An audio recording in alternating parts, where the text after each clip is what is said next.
Kota besar kedua telah memiliki peranan strategis dan keberadaannya selalu menjadi rebutan sejak zaman dulu.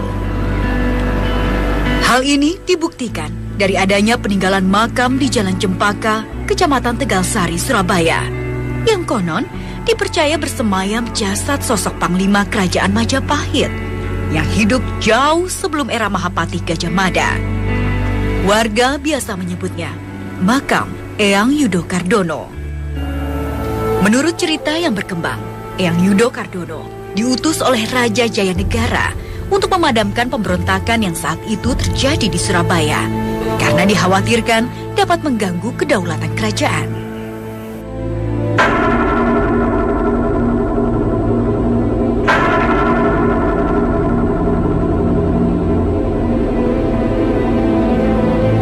Saya mencoba mencari informasi tentang sosok Eyang Yudo Kardono ini kepada juru kunci makam. Assalamualaikum Bapak, saya Nesya dari Dua Dunia Trans 7. Nah, kalau untuk tempat ini sendiri, waktu awal ditemukannya itu bagaimana Pak ceritanya? Ya, pada zaman Belanda, di zaman pemerintahan di Wilhelmina, kalau tidak salah itu waktu itu, menurut ceritanya ya, terus ditutup. Untuk makam umum dan sudah istilahnya dilarang untuk dibuat satu pemakaman lagi. Sehingga akhirnya tempat-tempat di sini sangat bisa dikatakan sakral sekali ya. Dan pada saat itu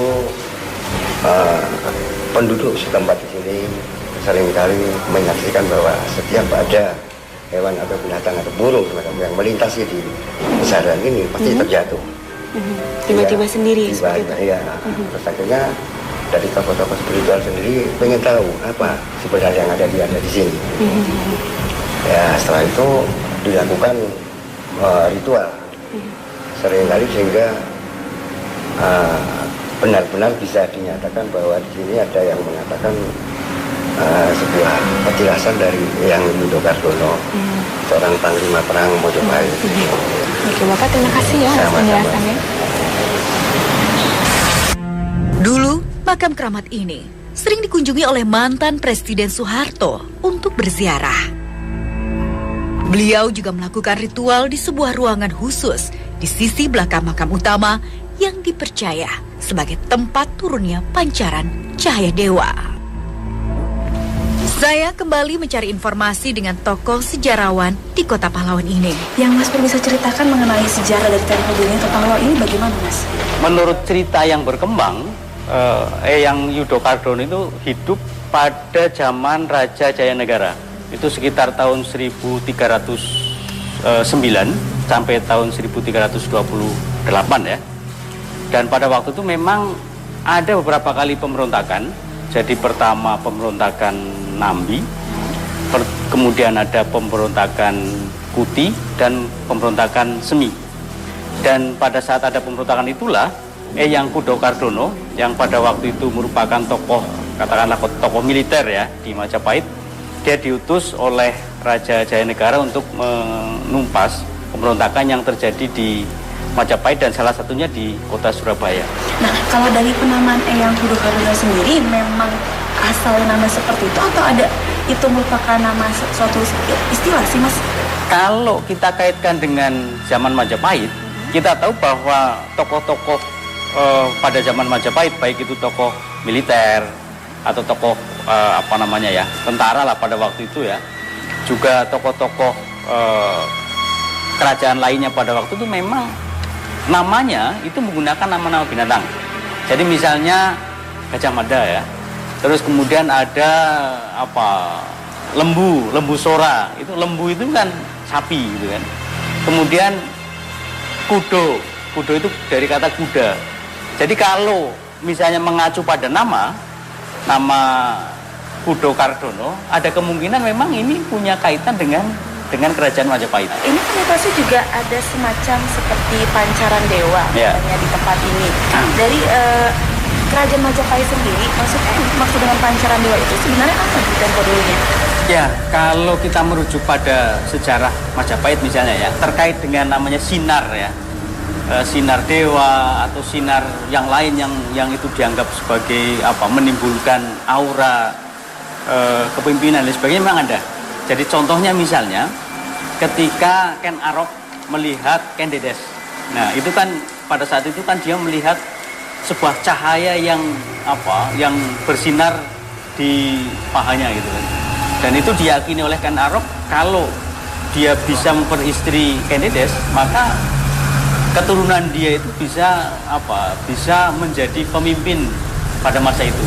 Nah, ini yang kemudian cerita-cerita semacam ini dalam konteks budaya Jawa memang sangat banyak terkait dengan sinar dewa, pancaran dewa dan sebagainya. Jadi misalnya dalam masyarakat Jawa itu ada istilah pulung. Pulung itu adalah cahaya yang jatuh dari langit, yang siapapun yang kejatuhan cahaya itu maka dipercaya akan bisa menjadi pemimpin, baik itu pemimpin lokal maupun pemimpin tingkat nasional gitu ya. Saatnya saya berinteraksi dengan makhluk gaib di tempat ini. Dapatkah mereka memberi informasi lain terkait tempat ini? Tetap di Dua Dunia.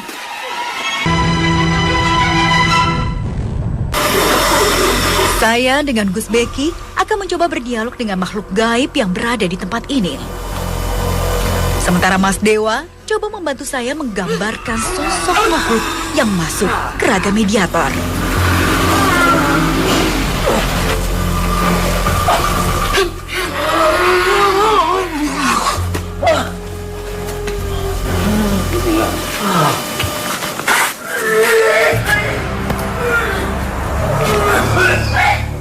Di sela saya berinteraksi, Mas Dewa sekuat tenaga mewujudkan visual dari makhluk yang menampakkan keberadaannya di sini.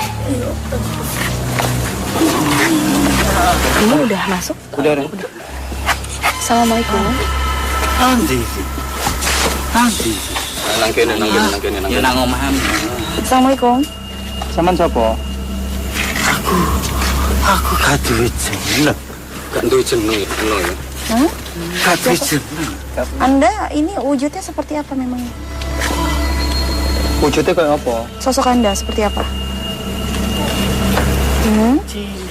Arek, anak-anak. Anak kecil? Anda ini yang tinggal di mana sih memangnya? Bangunan di. Lu. Pojok. Di pohon mangga. Nah, pohon mangga. Anda sudah berapa lama tinggal di situ? Suwi bangunan gini. Tidak tahu. Nggak tahu. Tak bisa memberikan informasi, terpaksa mediator disadarkan.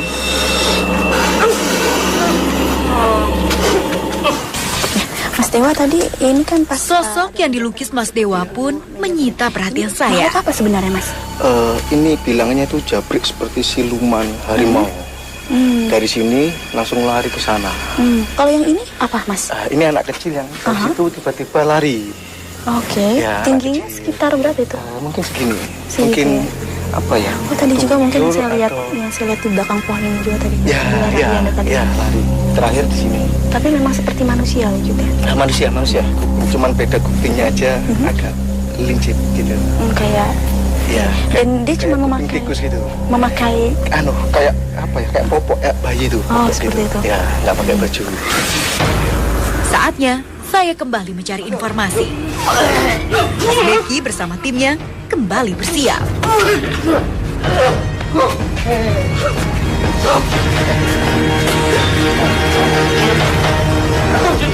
Tiba-tiba saja ada satu makhluk lagi yang masuk ke Raga Mediator kami. Ia sepertinya sulit dikendalikan.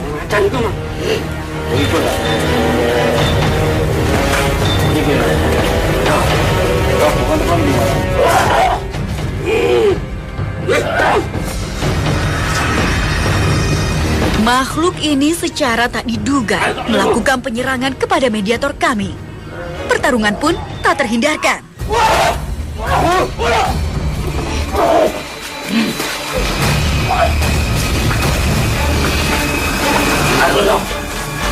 Saya dan Gus Beki mencoba fokus kepada salah satu mediator.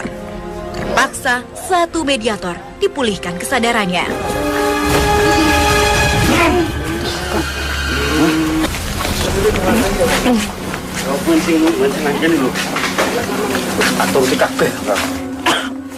Sebelumnya Anda ini punya nama? Jenengmu siapa? Punya nama atau julukan buat Anda? Rewang. Namanya apa? Rewang. Kalau Rewang ini sosoknya seperti apa memangnya? Sosokmu modelnya apa? Gede aku. Menyerupai manusia atau bagaimana? Gede. Besar. Anda ini dari bangsa jin atau roh sih? Ya. Bangsa mana? Anda penguasa di sini? Ya. Kenapa Anda bisa berkuasa di sini? Anda tahu tentang sejarah dari petilasan Yudo Kardono. Kardono? Tahu? Terus tahu. Bisa tolong aku sono. Ketika Anda datang ke sini, ini tempatnya seperti apa kondisinya? Bangunnya kayak apa di sini? Ya salah sono iku salah. Hutan-hutan sawah-sawah. Yang Anda tahu tentang petilasan itu bagaimana? Apakah itu memang benar-benar titisan dari kerajaan Majapahit? Saya harus sampein. Aku gak ngerti aku. Satu rumah soalnya besono aku. Saatnya makhluk ini untuk pergi.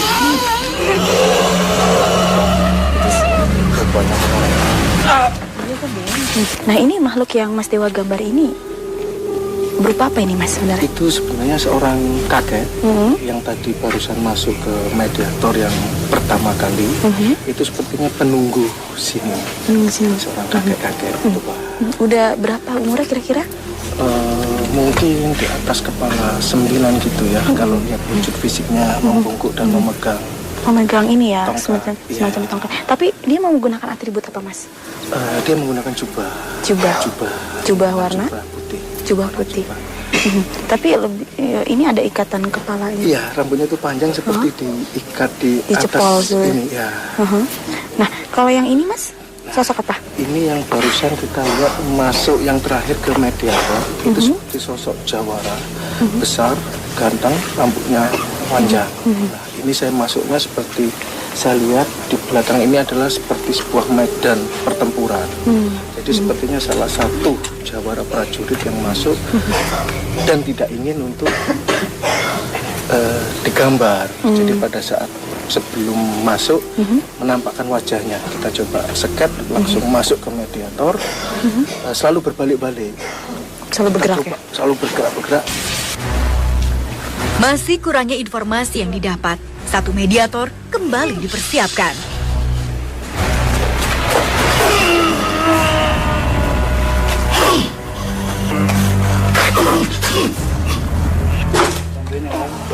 Ini tiba-tiba mediator ini kemasukan makhluk, namun nampaknya sulit sekali untuk digerakkan karena sekujur tubuhnya kaku banget.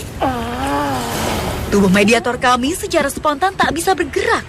Ia seperti terpaku kuat menempel bumi. Jadi kan proses mediumisasinya juga terlalu keras untuk masuk. Assalamualaikum. Paham bahasa Anda Jawa nggih? mengerti bahasa kami? Dalam?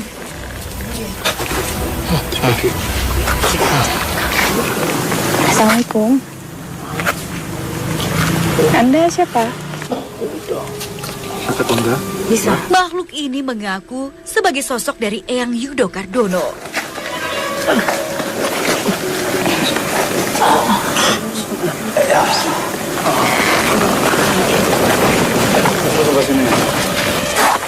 Halo, Eyang Kudo ya? Eyang Kudo atau Eyang Judo manggilnya? Yang benar itu? Yudo. Saya dimulai. Ini sebenarnya itu petilasan atau memang makam sih sebenarnya? Petilasan apa memang makam? Makam. Ada jasad Eyang berarti di situ atau bagaimana? Wonten jasad. Oke, iya. Kenapa Eyang itu bagaimana ceritanya kok Eyang bisa sampai ada di sana? Ya nopo ceritane jenengan saged sampai ten mriki. Ceritane ya nopo niku riyene? Brawijaya. Brawijaya menyuruh Eyang ini ke sini. Untuk apa, Eyang? Untuk nopo?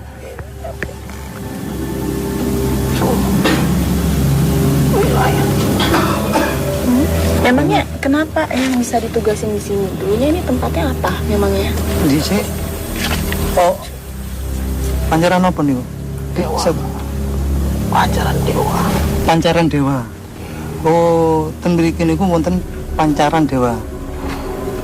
Menurut pemahaman Eyang, dia sampai di sini memilih di sini karena di sini ada sinar. Nah, kalau Anda sendiri memang meninggalnya kenapa? Jenengan Apakah piyambak riyen niku sedo niku karena orang nopo sakit karena sepuh niku. Oh, karena tua. Oh, karena tua. Usia. Iya kan salah satu mantan presiden negara ini juga di Indonesia niki wonten presiden namine Pak Harto. Napa nate mriki? 4 kali. Iya. Apa itu Mbak? Oh, orang Pat. Oh, orang Pat di sini. Nggih. Wah. Khusus. Oh, ruang khusus. Wonten ruang khusus. Di wingking mriku wonten ruang khusus. Eyang setelah Eyang wafat setelah itu ada jenengan sedo. Penerus Eyang siapa? Penerus jenengan wonten mboten? Tidak ada. Oh, ketutup. Eyang ada yang ingin Eyang sampaikan ke masyarakat?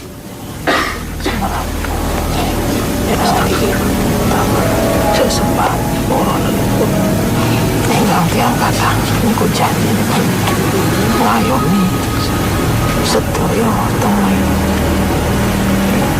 ngayomi ngablaken hajat pendonga sing sae pokoke wonten kathah sing kang boten sae Nggih.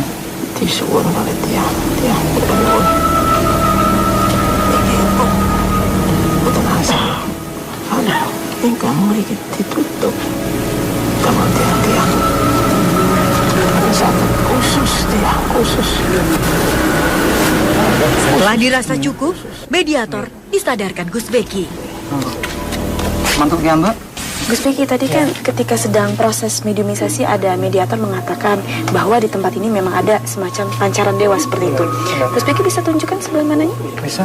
Di dalam. Oke, kita ke sana. Bisa. Jangan kemana-mana, tetap di Dua Dunia.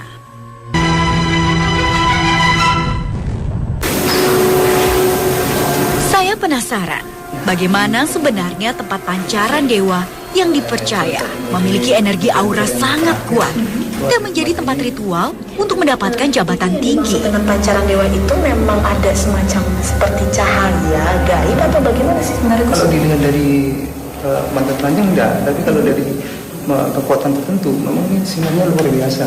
Oh, Sampai menyorot ke atas. Jadi memang seperti ada sinar yang muncul Iya. dari sini ya, kalau lihat dari gaibnya seperti itu. Oke, terima kasih Gus atas penjelasannya. Untuk mendapatkan gambaran sosok Eyang Yudo Kardono dengan lebih jelas, Mas Dewo akan mencoba melukisnya di atas kanvas.